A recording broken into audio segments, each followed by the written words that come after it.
Somebody needs to come to the front and explain to me why are the Miss Universe delegates required to vote to make the top 10 for a dinner with Nawat as if this was Miss Grand International?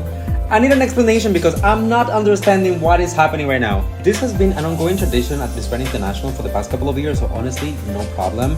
We are used to it, but this is Miss Universe. It's a completely different ball game, and honestly, the girls were not informed ahead of time that this is what they would be expected to do once they arrive in Thailand. At Miss Grand International, Nawat is pretty much the one calling the shots for everything, but this is Miss Universe. There is a panel of judges, there's a group of people in charge of selecting who the next title holder will be. So I can think of a lot of different people that could be at this potential dinner if this is the format that Miss Universe is going for, that wouldn't necessarily have to be Nawat. And I know already that some of you will say, you're just saying that because you don't like Nawat and this is really not the case. It has nothing to do with it. It is actually a conflict of interest because Nawat is not only this year the organizer, but he is also part of the executive team of Miss Universe when it comes to the Asian region. He is affiliated with a specific region. So why are we treating him as the one calling the shots and having these dinners with the girls? On top of that, the voting is not even being conducted on the Miss Universe platforms where fans from all over the world have access to and they are following for updates with the pageant. It's being held on the Miss Universe Thailand page, which is problematic by itself because the Miss Universe Thailand page is followed mostly by the national pageant fans that follow their national title holder. Therefore, it gives an unfair advantage to the national candidate. On top of that, if you ask me, I think that if this is Miss Universe, the international edition, all engagement, content, videos, photos, live stream, and everything should be posted on the international page, not on the national one. Why are we doing this on the Miss Universe Thailand page? I don't know about you, how you feel about this, but to me, it's giving conflict of interest as Nawat is not only the executive of Miss Universe for the Asian region, he is also the organizer of Miss Universe this year in Thailand, but he is also the national director of Miss Universe Thailand. This is why it's so sketchy that everything is happening at the Miss Universe Thailand page rather than the Miss Universe page. And we already know that there have been some conflicts and miscommunications between the Mexican team and the Thai team. So I don't know about you, but to me this smells a little bit as a takeover. Allegedly. I don't know. What do you guys think? How do you feel about this? Are you voting?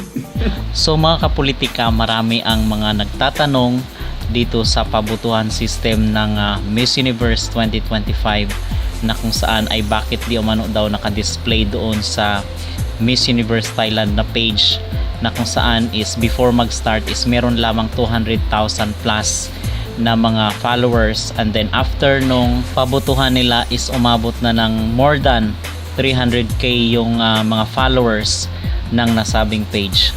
So I do believe na ito ay pakulo ni Nawat kasi ginaya daw ito doon sa Miss Grand International dahil the fact na dito na itong si Nawat sa Miss Universe, so merong touch ng Miss Grand itong kanilang beauty competition para ngayong taon.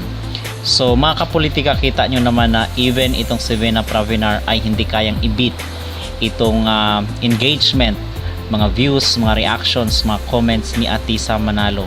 So kitang kita even doon sa Miss Universe Thailand na page ay mas marami pang engagement ni Atisa dahil sinugod nga ito ng mga followers, mga supporters na mga Pinoy. So ang Pilipino po is meron pong more than 117 million na populasyon. So imagine mga kapolitika, ganun compared sa Thailand na meron lamang 70 million. So ibig sabihin sa madaling salita ay napakalaki ng market ng Pilipinas. So even pa siguro ipapanalo nila itong si Atisa, which is ngayon is almost 1M na yung kanyang reaction at pa-engagement doon sa page ng Miss Universe Thailand.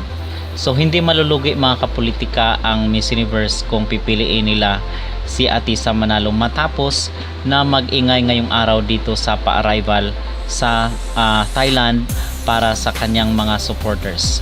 So yung tanong kung bakit doon sa Miss Universe Thailand na page nagpapa-react, nagpapaboto itong Miss Universe 2025 ay sa kadahilan ng gusto nilang umangat yung kanilang followers. So obsolete na mga kapolitika yung labanan dito sa mainstream media. Andito na po sa social media ngayon ang tunay na bakbakan sa pagdating sa mga competition, like for instance dito sa mga beauty contest. So sa madaling sabi is wala na doon sa mainstream media ang labanan dahil obsolete na yun mga kapolitika, yung mga traditional na mainstream andito na po sa social media lahat, na kung saan is nakaka-interact ang mga tao at real time yung informations na binibigay, unlike doon sa mainstream na kinakailangan pa nilang gawa ng script. So dito sa social media is kahit video lang upload mo, agad-agad na mag-viral yung video. So ito yung bottom line is gusto ni Nawat na maparami yung followers ng Miss Universe Thailand, kasi kita nyo naman mga kapolitika, napakaliit ng engagement nila until such time na dumating itong si Atisa dito sa Bangkok at talagang pinagkaguluhan at masasabi natin na successful ang naging unang araw ni Atisa dito sa Thailand. At meron pa ngang mga nagsasabi at mga insider na mga vloggers doon sa Thailand na mga Pinoy na sabi ay well guarded daw itong si Atisa ng mga marshals, dahil kahit saan daw siya magpunta ay napakarami ng mga supporters niya, hindi lang mga Pinoy kundi pati ng mga taga Thailand. So ang sabi doon mga kapolitika, para ma-count yung boto is kinakailangan na mag-follow ka muna doon sa page, and then yung top 10 doon is kukunin para dito sa pa-dinner ni Nawat, katulad doon sa Miss Grand.